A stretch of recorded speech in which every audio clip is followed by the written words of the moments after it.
அஸ்ஸலாமு அலைக்கும். Hi friends, welcome back to my channel. இன்றைக்கான வீடியோவில் டெய்லி லைஃப்பில் தேவைப்படுற மாதிரியான கிச்சன் டிப்ஸ் தான் பார்க்க போகிறோம். ரொம்பவே யூஸ்ஃபுல்லாக இருக்கும். வீடியோ ஸ்கிப் பண்ணாமல் ஃபுல்லாக பாருங்கள். நம்ம சேனலில் இனிமேல் நீங்கள் சப்ஸ்கிரைப் பண்ணாமல் பார்த்துட்ருக்கீங்கன்னா மறக்காமல் சப்ஸ்கிரைப் பண்ணிட்டு பக்கத்தில் இருக்க பெல் பட்டனை கொடுத்துட்டு ஆல்ன்ற ஆப்ஷனே கொடுத்துட்டிங்கன்னா போடுற வீடியோஸ் எல்லாமே உங்களுக்கு நோட்டிஃபிகேஷன் வரும். இப்போ வாங்க ஃபர்ஸ்ட் டிப் என்னென்னு பார்த்துடலாம். இதுக்கு வந்து அப்பளம்லாம் நம்ம ஸ்டோர் பண்ணி வைக்கும்போது பார்த்திங்கன்னா வண்டுப்பூச்சி வராமல் இருக்கிறதுக்கும், அதே மாதிரி நம்ம எண்ணெயில் பொரிக்கும் போது ஒரு 2 அப்பளம் பொரிச்சதுக்கப்புறம் பார்த்திங்கன்னா அந்த அப்பளத்தில் எல்லாமே அந்த மாவு வந்து படிஞ்சிடும்.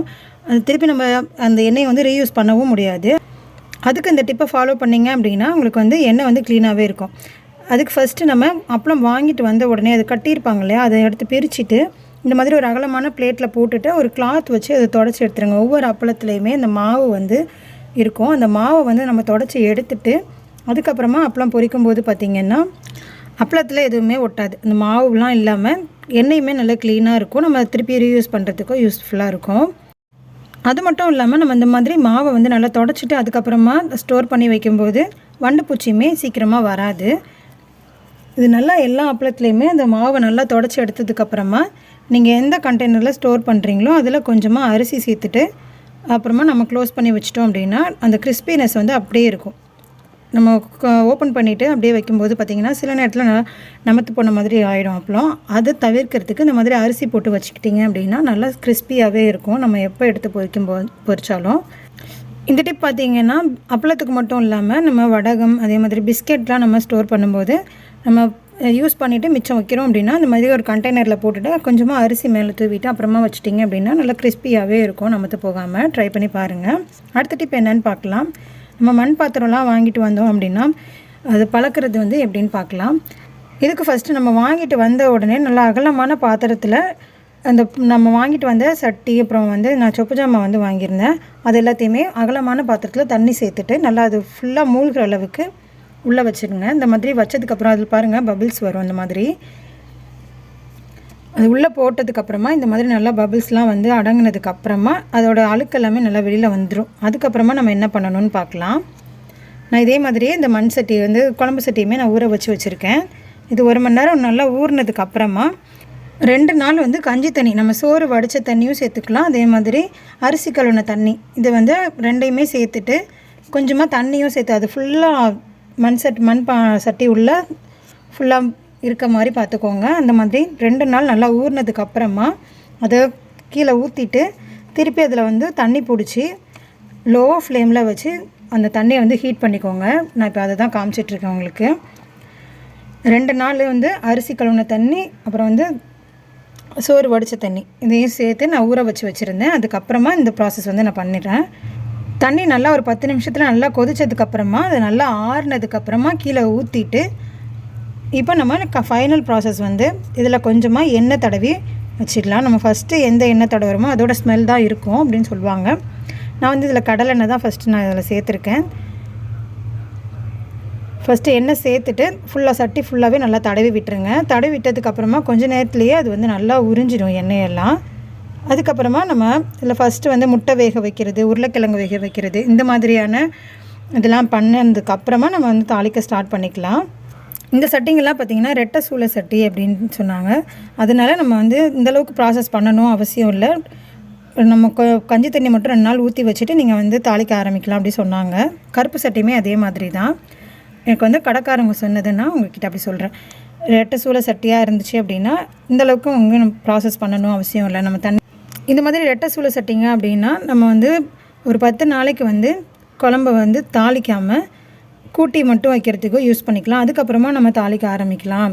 விரல் விடாமையும் இருக்குது, நல்லாயிருக்கும் அப்படின்னு சொன்னாங்க. நான் அதை தான் உங்ககிட்ட வந்து ஷேர் பண்ணியிருக்கேன். உங்களுக்கு ஏதாவது டிப்ஸ் தெரிஞ்சால் கூட நீங்கள் ஷேர் பண்ணுங்கள். இப்போ இந்த சொப்பு சாமான் வந்து நம்ம எப்படி வாஷ் பண்ணுறதுன்னு பார்க்கலாம். நல்லா 1 மணி நேரம் ஊறினதுக்கப்புறமா நம்ம கைகளால் லைட்டாக அந்த மாதிரி தேய்ச்சி விட்டாலே போதும். உங்களுக்கு அந்த அழுக்கு எல்லாமே வந்துடும். உங்களுக்கு அதிகமாக அழுக்கு இருந்துச்சு அப்படின்னா ஸ்க்ரப்பர்லாம் யூஸ் பண்ணிடாதீங்க.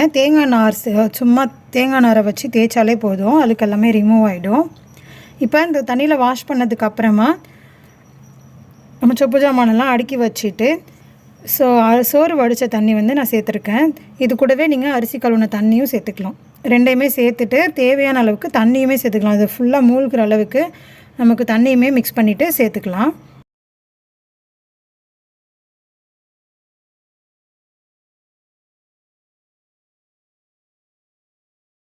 தண்ணி இந்த மாதிரி ஃபுல்லாக ஊற்றுனதுக்கப்புறமா அது ஒரு நாள் ஃபுல்லாக ஊறட்டும். ஊறினதுக்கப்புறமா பார்த்திங்கனாவே தெரியும் உங்களுக்கு நிறைய அந்த அழுக்கு எல்லாமே கலெக்ட் ஆகிருக்கும். நல்லா ஊறிடுச்சு. இதுக்கப்புறம் வேணும்னா நீங்கள் இதை அப்படியே அடுப்பில் வச்சு சூடு பண்ணிவிட்டு கூட எடுத்துக்கலாம். நான் அதெல்லாம் பண்ணல. 2 நாள் நான் மட்டும் தண்ணியில் அந்த அரிசி கழுவின தண்ணியில் ஊற வச்சுட்டு நான் எடுத்து வாஷ் பண்ணி வச்சுக்கிட்டேன். இதுக்கப்புறமா நம்ம இதில் சமைக்க ஆரம்பிக்கலாம். நான் இதில் சொல்லியிருக்க டிப்ஸ் எல்லாமே உங்களுக்கு பிடிச்சிருந்தது அப்படின்னா அந்த வீடியோக்கு ஒரு லைக் கொடுத்துக்கோங்க. யூஸ்ஃபுல்லாக இருக்குன்னு நினச்சிங்கன்னா ஃபேமிலி அண்ட் ஃப்ரெண்ட்ஸ் கூட ஷேர் பண்ணிக்கோங்க. எனக்கு தெரிஞ்ச டிப்ஸ் எல்லாமே இதில் நான் ஷேர் பண்ணியிருக்கேன். உங்களுக்கு ஏதாவது டிப்ஸ் தெரியும் அப்படின்னாலும் என் கூட ஷேர் பண்ணிக்கோங்க, நானும் தெரிஞ்சுக்கிறேன். அடுத்த டிப் என்னென்னு பார்க்கலாம். இந்த மாதிரி பாக்ஸ்லாம் நிறையா வச்சுருப்போம். நம்ம யூஸ் பண்ணாமல் அப்படியே வச்சுருக்கோம் அப்படின்னா எப்படி ரீயூஸ் பண்ணுறதுன்னு பார்க்கலாம். இதுக்கு இப்போ இது ஒரு 6 போர்ஷனாக நம்ம கட் பண்ணி எடுத்துக்க போகிறோம். அதுக்கு நான் இந்த மாதிரி கோடு போட்டு அதுக்கப்புறமா ஒரு கத்தியை நல்லா ஹீட் பண்ணிவிட்டு அதில் கட் பண்ணி எடுத்துக்க போகிறேன். இந்த மாதிரி கோடு போட்டுட்டு அதுக்கப்புறமா நீங்கள் கட் பண்ணும்போது கரெக்டாக அந்த வச்சு கட் பண்ணுவீங்க. அந்த லைனில் கட் பண்ண முடியும். அதுக்காக தான் நான் ஒரு 6 போர்ஷன் வர மாதிரி நான் கட் பண்ணியிருக்கேன். உங்களுக்கு தேவையான அளவுக்கு நீங்கள் கட் பண்ணிக்கலாம். இப்போ பாருங்கள், கத்தியை நல்லா ஹீட் பண்ணிவிட்டு அதுக்கப்புறமா நீங்கள் கோடு போடும்போது ஈஸியாக நமக்கு அது கட் ஆகிடும்.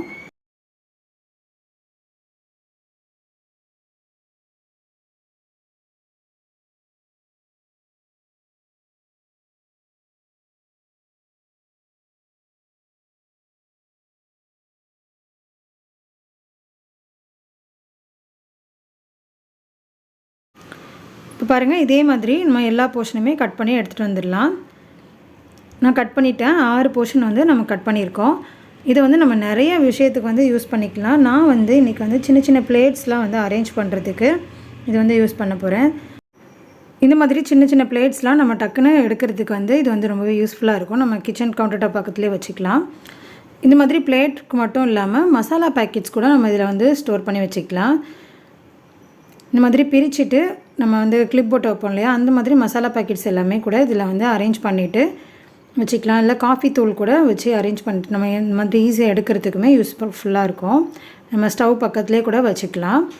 அடுத்து பாருங்கள், இந்த மாதிரி ஸ்பூன் ஸ்டாண்டாக கூட நம்ம இதை யூஸ் பண்ணிக்கலாம். நம்ம ஃபோக் ஸ்பூன் தனியாகவும் பெரிய ஸ்பூன் தனியாகவும் சின்ன சின்ன ஸ்பூன் தனியாகவும் நம்ம ஈஸியாக எடுக்கிறதுக்கு இது யூஸ்ஃபுல்லாக இருக்குது. எனக்கு பார்க்கவும் நீட்டாக இருக்குது. நம்ம பக்கத்துலேயே வச்சுக்கலாம். அந்த ஆயிலெலாம் வைப்போம் இல்லையா, அதுக்கு பக்கத்துலேயே கூட வச்சுட்டு நம்ம கைக்கு எட்டின தூரத்தில் டக்குன்னு எடுக்கிறதுக்கு இது யூஸ்ஃபுல்லாக இருக்கும்.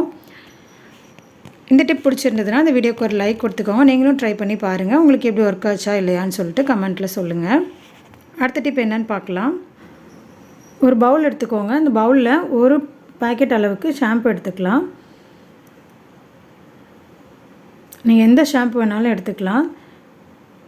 ஒரு பேக்கெட் அளவுக்கு ஷாம்பு கூடவே 1 டீஸ்பூன் அளவுக்கு பேக்கிங் சோடா, நம்ம நார்மலாக சமையலுக்கு யூஸ் பண்ணுற ஆப்ப சோடா இருக்கு இல்லையா, அதுதான் சேர்த்துருக்கேன். சேர்த்துட்டு ஒரு கிளாஸ் அளவுக்கு தண்ணி சேர்த்துட்டு நல்லா இந்த மாதிரி மிக்ஸ் பண்ணிக்கோங்க. அந்த ஷாம்பு கூட பேக்கிங் சோடாவும் சேர்ந்து நல்லா கரைஞ்சி வர மாதிரி நல்லா மிக்ஸ் பண்ணிக்கலாம். இது கூடவே வேணும்னா நீங்கள் வினிகர் இல்லைனா லெமன் அதுவும் கூட சேர்த்துக்கலாம். இது ஒரு நல்ல க்ளீனிங் பர்பஸ்க்கு நம்ம யூஸ் பண்ணிக்கலாம் இந்த லிக்விடை. ஷாம்பு கூட பேக்கிங் சோடா நல்லா கலந்ததுக்கப்புறமா ஒரு பாட்டிலில் நம்ம இதை ஊற்றி வச்சுக்கலாம். இதுக்கு பதிலாக நீங்கள் ஸ்ப்ரே பாட்டில் கூட எடுத்துக்கலாம். ஷாம்பு பாட்டில்லாம் இருக்கும் பார்த்திங்களா, அது கூட நம்ம எடுத்து யூஸ் பண்ணிக்கலாம். ஸ்ப்ரே பாட்டிலில் எடுத்து யூஸ் பண்ணும்போது உங்களுக்கு ஈஸியாக இருக்கும். நான் இன்றைக்கி நார்மல் வாட்டர் பாட்டிலில் இதை ஊற்றி வச்சுட்டு அந்த மூடியில் கத்தி வச்சு ஓட்டை போட்டுக்கிட்டு அதுக்கப்புறமா நம்ம க்ளீனிங்க்கு யூஸ் பண்ணிக்கலாம்.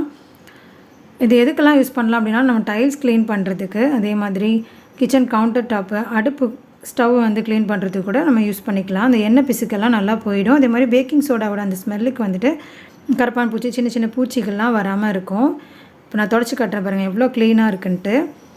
இது எல்லாத்துக்குமே நம்ம யூஸ் பண்ணிக்கலாம். நிறைய க்ளீனிங் பர்பஸ்க்கு இந்த லிக்விட் யூஸ் பண்ணிக்கலாம். ட்ரை பண்ணி பாருங்கள். அடுத்த டிப் என்னென்னு பார்க்கலாம்.